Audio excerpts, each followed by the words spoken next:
তিলোত্তমা কি আদৌ জাস্টিস পাবে? একটু দুঃখীও বটে।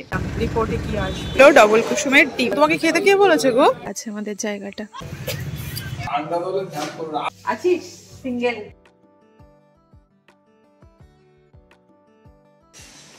সকালবেলায় ঘুম থেকে উঠে দেখছি পিসির আলু আর পেঁয়াজ কলি ভাজা হয়ে গেছে, এদিকে গরম গরম ভাত নেমে গেছে, আর ওদিকে এখনো রান্না বান্না চলছে, মাছের ঝোল হচ্ছে। ভাই চাটা খেয়ে পেপার পড়ছে, আর এদিকে মণ্ডলবাবু আমার আগে স্নান ধান করে রেডি হয়ে উনিও পেপার দেখছে। তো এখন আমরা খাবো, চলো আমি খাওয়া দাওয়া করে তারপর রেডি হব। এসো এসো এসো, কটা ভাত খাবি? ভাত দাও। ও পিসি চা খাবে, তুমি বসো, আমি বেড়ে নিচ্ছি।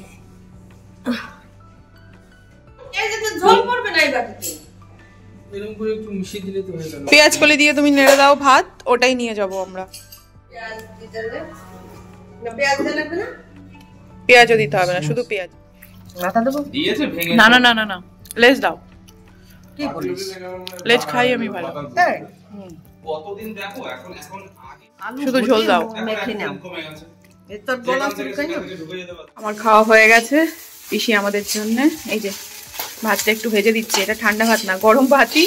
বললাম একটু নাড়িয়ে চাড়িয়ে দাও পেঁয়াজ কলি আলু দিয়ে, এটাই নিয়ে যাব। এই তো রেডি হচ্ছি। গুড মর্নিং, সবাইকে জানাই আমার অনেক ভালোবাসা, সেই সঙ্গে বড়দের আমার প্রণাম। আশা করি তোমরা সবাই ভালো আছো, আর যে যেখানে আছো ঈশ্বরের কৃপায় সুস্থ আছো। আজ হলো 8ই জানুয়ারি, বারটা কি বার? বারটা সম্ভবত শনিবার।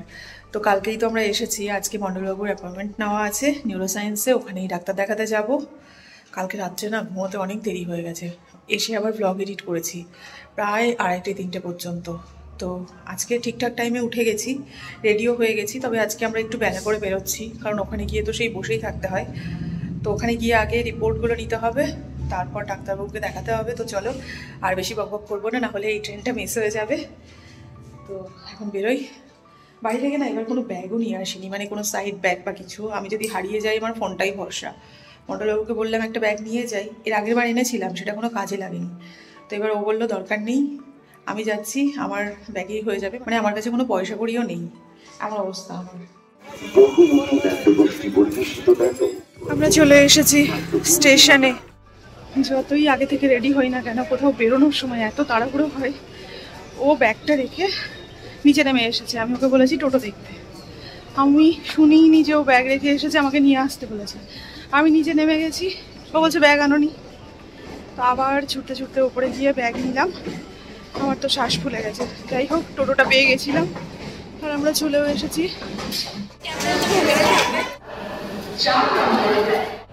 এদিকে না ওদিকে বসবো?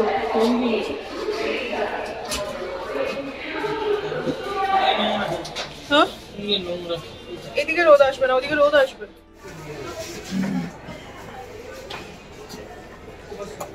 আমরা ঠিকঠাক জায়গা পেয়ে গেছি, 9:57-তে ট্রেনটা।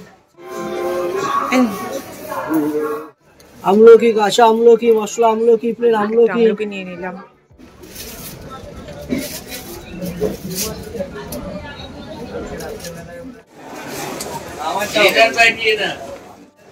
আমরা নেমে পড়েছি শিয়ালদা। আজকে আমরা ট্যাক্সি ধরবো না, আজকে না এনআরএস এর সামনে থেকে আমরা বাস ধরবো।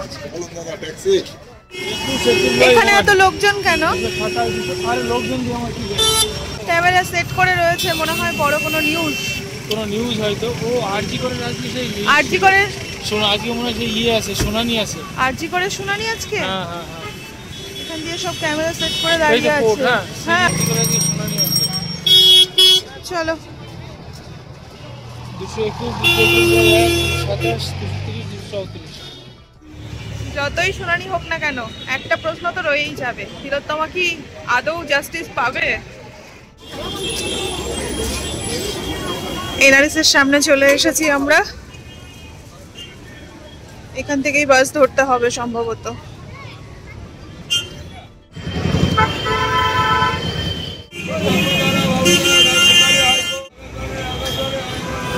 শিয়ালদা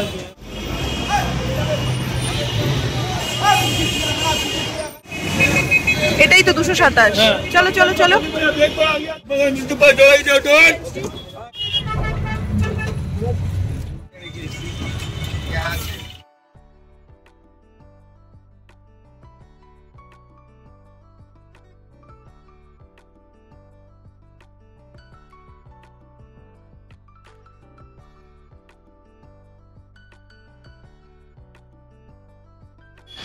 আমরা নেমে পড়েছি।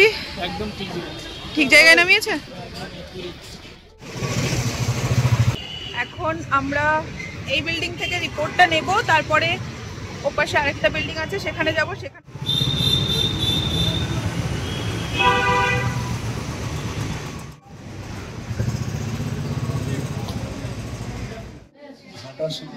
বিলের কাগজটা জমা নিয়ে নিল আর আমাদেরকে বসতে বললো।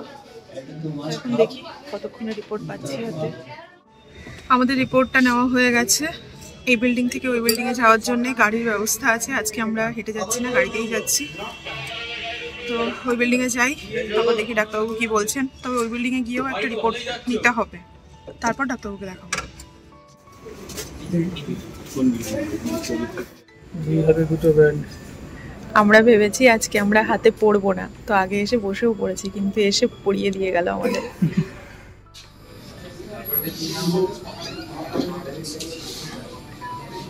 ঠিক আছে, 10 দিনের মধ্যে আমি ঠিক হয়ে গেছি। ডাক্তার বলে তুমি জয়েন করতে পারো, আর আমার কোনো প্রবলেম নেই। মন্ডলবাবু খুব খুশি আর আমি দুঃখী হয়ে গেছি। আমি ভাবলাম আর কিছুদিন একসঙ্গে থাকবো, তবে কি আর করা যাবে। আবার আসবো। ঠিক আছে, এটা খুব ভালো যে ওর রিপোর্ট সব ঠিক আছে। আমরা নিউরো সায়েন্স থেকে বেরিয়ে পড়েছি আর মন্ডলবাবুর খুশি দেখেছো? আমিও খুশি, কিন্তু একটু দুঃখীও বটে। মন্ডলবাবু তাড়াতাড়ি সুস্থ হয়ে গেল, এবার তো চলে যাবে। আবার আসবো। তবে সবাই অবাক হয়ে গেছে, এত অল্প সময়ের মধ্যে ও যে ঠিক হয়ে যাবে কেউ ভাবতেই পারিনি। পিসি, পিসমশাই, ভাই সবাই, মানে ওকে প্রথম দিন যা দেখেছিল আর এই কদিন পরেই ওর যা পরিবর্তন। আর মন্ডলবাবু এখন মেয়ে দেখছে, দেখো সুস্থ হয়েই মেয়ে দেখতে শুরু করে দিয়েছে। হ্যাঁ, মেয়েটাকে আর দেখালাম না, দেখো আমার সঙ্গে রয়েছে তাই এই অবস্থা। আসলে ওখানে একটা মেয়ে শর্টস পরে দাঁড়িয়ে রয়েছে, তার উপরে আবার সিগারেট টানছে, তো সেটাই দেখছিল, আমিও দেখলাম। কালকে একজন ফিজিওথেরাপি করতে এসেছিলেন, উনি ওকে বলেছে চোখ মারতে, তো বলেছে খবরদার কোনো মেয়েকে দেখে বেরো না। কিন্তু উনি ভীষণ ভালো করাচ্ছিলেন, ওই রকম যদি করাতো তাহলে তো ও মনে হয় 5 দিনে ঠিক হয়ে যেত। ও যখন প্রথম দিন এসেছিল হাসলে পরে এখানটায় মুখটা চলে যাচ্ছিল, মানে অনেকটা মুখ বেঁকে গেছিল। আজকে হেসে দেখাও সবাইকে। মন্ডলবাবু হেসে দেখালো তোমাদের, আরেকবার হেসে দেখাও তো। এখন আর হবে না, এখন আর হবে না, কাজ করছে। চলো, মন্ডলবাবুর হাসি খুব একটা দেখা যায় না। আমরা এখন বাস ধরার জন্য দাঁড়িয়ে আছি।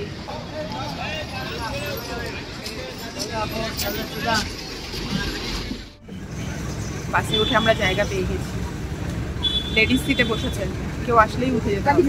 যাবো ঠিক আছে। মনটা ভীষণ ভালো হয়ে গেল।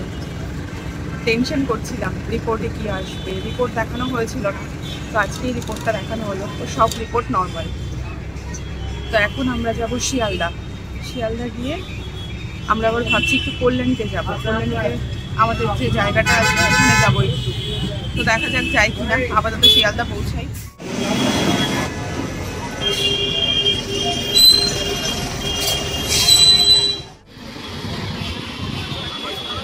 যাওয়ার সময়তেও দেখলাম প্রচুর পুলিশ প্রশাসন সব একত্রিত হয়েছে, মিডিয়ার লোকজন সব দাঁড়িয়ে আছে।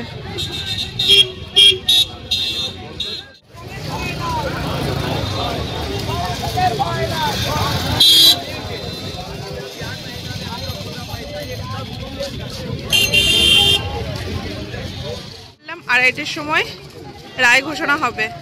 মা কালীর কাছে একটাই প্রার্থনা, তিলোত্তমা যেন জাস্টিস পায়। এখান থেকে 1 কিলো মটরশুঁটি নিয়ে নিই। আমরা ওদিকে একটু বাজারে গেছিলাম, 1 কিলো মটরশুঁটি নিলাম। আর এবার স্টেশনের ভেতরে গিয়ে না টিকিট কাটতে হবে। বাসে বসে কাটার চেষ্টা করলাম কিন্তু পারিনি। হলো, চলো। কটায় ট্রেন? 2:40। চলো, টিকিট কাটা হলো, এবার আমরা খাওয়া দাওয়া করবো। মন্ডলবাবুর অনেক দিন থেকে ইচ্ছে ডবল কুসুমের ডিম খাবে, তো দেখি আজকে পাওয়া যায় কিনা। এই তো এখানে আছে তো, ওই যে বলো। ডবল কুসুমের ডিম তো তুমি কটা খাও? একটা খোসা থেকে গেল। এই হলো ডবল কুসুমের ডিম।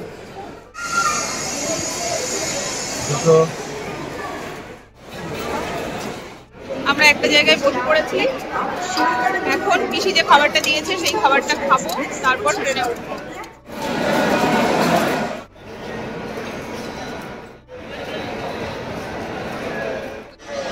খাওয়া দাওয়া আমাদের হলো, তবে আমি না ডিমটা পুরো খেতে পারিনি, অর্ধেকটা ওকে দিয়ে দিয়েছি, ঠান্ডা হয়ে গেছে, গন্ধ লাগছিল। তবে পিসি যেটা দিয়েছিল খাবার, ওটা খেতে দারুণ লেগেছে। তো আমরা এদিকে এসে দাঁড়ালাম, দেখি কত নম্বর প্ল্যাটফর্মে সীমান্ত ট্রেনটা ঢোকে। ওই যে আমাদের ট্রেন ঢুকছে।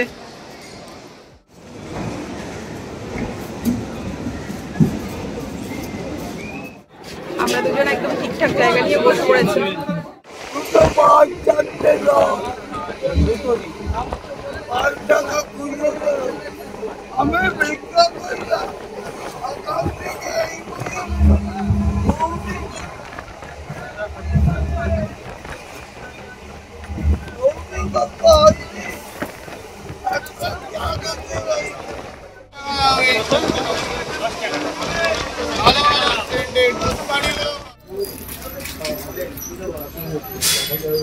একটা খেয়েছো আর একটা খাচ্ছ। আজকাল আমি বাইরে খাবার খাওয়া শিখে গেলাম তোমার সঙ্গে থাকতে থাকতে। তুমি খাবেও আবার দোষও আমারই দেবে। ভালো তো, তুমি খেও না, তোমাকে খেতে কে বলেছে গো? হ্যাঁ, খাচ্ছ না তা তো না, দেখো অবস্থা।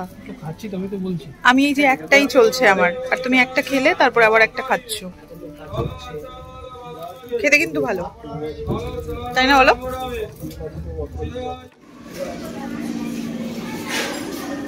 আমরা নেমে পড়েছি ঘোষপাড়া।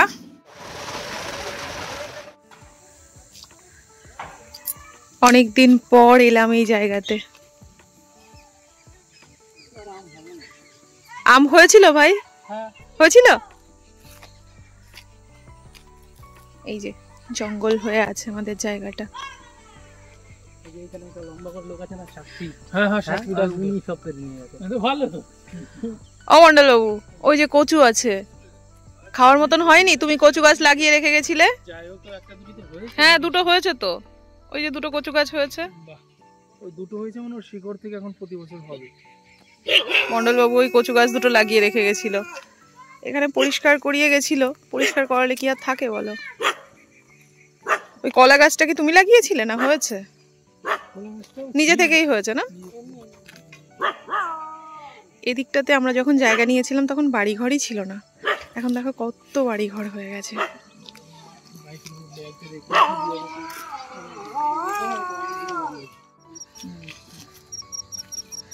কোথা থেকে দেখো কোথায় চলে এসেছি আমরা, চলে এসেছি গঙ্গার পাড়ে। ভাই নিয়ে এসেছে, ভাবতেই পারিনি এখানে আসবো। এটার নাম কি ভাই? সরাটি গঙ্গা? সরাটি গঙ্গা। চলো খাই। তো এখান থেকে আমরা কিছু খাবো। এখানে দেখছি একটা নতুন মন্দির হয়েছে। এর আগে একবার আমি এখানে এসেছিলাম, যখন প্রথম আমরা জায়গা দেখতে আসি, সেই প্রথম দিনেই এসেছিলাম। তখন অবশ্যই এই মন্দির টন্দির ছিল না, অনেক কিছু হয়ে গেছে এখানে। এই দেখো মা গঙ্গা আছে এখানে, আর এই মন্দিরটা হয়েছে। আমরা চলে এসেছি একটু খাওয়া দাওয়া করতে।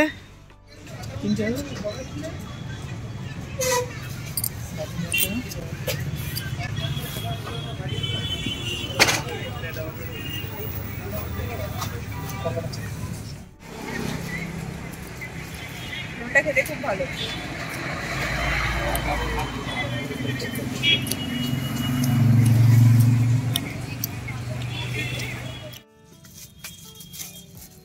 দেখে নাও, এটা আমরা নিলাম অক্কবাবু আর নেতুবাবুর জন্য।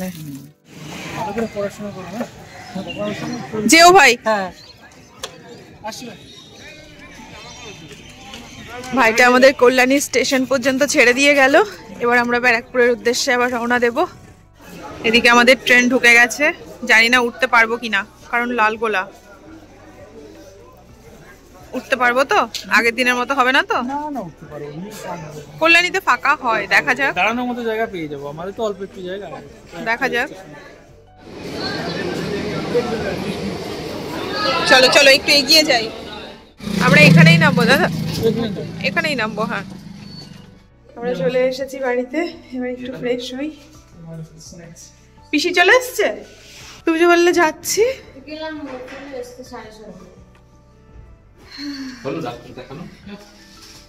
কিছুই আসেনি, সম্ভব না।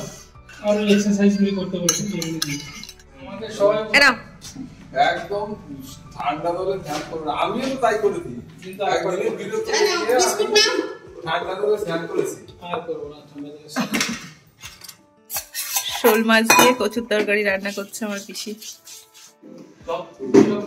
কোন রাস্তা দিয়ে উনি টোটোটা ঢোকালো? হ্যাঁ, দিয়ে ওখানে একটা দোকান ছিল, আমরা এবার খেতে বসি। আমি বলতে পারবো না কোন দোকান কোথা থেকে। কাছেই কি? না না, একটু ভিতরে। ও ওইটা একটা ফুলকপির তরকারিও দিয়ে সুজয়কে, তোরা কাটা খাস না। ওই যে তোমার দিদি দিয়েছে। আমাদের রাতের খাওয়া দাওয়া হলো, তারপরে যে জামা কাপড়গুলো পরে গেছিলাম আর কি, সেগুলো সব কেচে মিলেও দিয়েছি, সেগুলো আবার রাতে তুলে রাখবো। আর মণ্ডলবাবুকে ফিজিওথেরাপি করাতে এসেছিলেন, উনি চলে গেলেন। আর এবার আমরা যাই ওপরে, আমি এখন এডিট করতে বসবো, ও এখন ঘুমোবে। তো চলো আজকের মতো ব্লগটা তাহলে এখানেই শেষ করি। তোমরা সবাই সাবধানে থেকো, নিজেদের খেয়াল রেখো। Tata and good night. ওদিকে আমার ভাই গান করছে, এমনিতেই তো সবাই কি কি সব কমেন্টস করছে। আছিস সিঙ্গেল? সিঙ্গেল নেই? ও আমার ভাই সিঙ্গেল নেই, তোমাদের সেটা জানিয়ে দিলাম।